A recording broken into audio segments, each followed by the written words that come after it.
ซุ่มมาไกลได้ผู้ช่วยแอมสุรานากรธนพัฒน์เบิกฟ้าการรอบน้อยบางต้นไปขยับเลยนะครับทีมงานของการรอบต้าตกใกล้ๆได้หลายๆขอทีมงานน้องน้ำดาวบวกพระนภัสสุฟ้าจงจบงานสองน้ำไป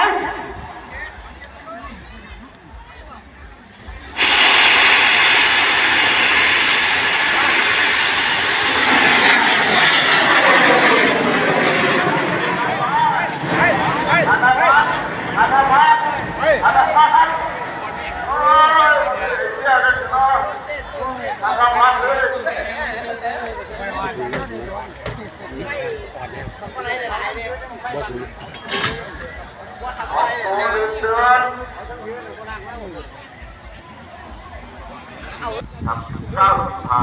ตลอดที่ลอยพอดีไม่พอลอยเลยตามลงมา400พอดีธนพัฒน์400พอดี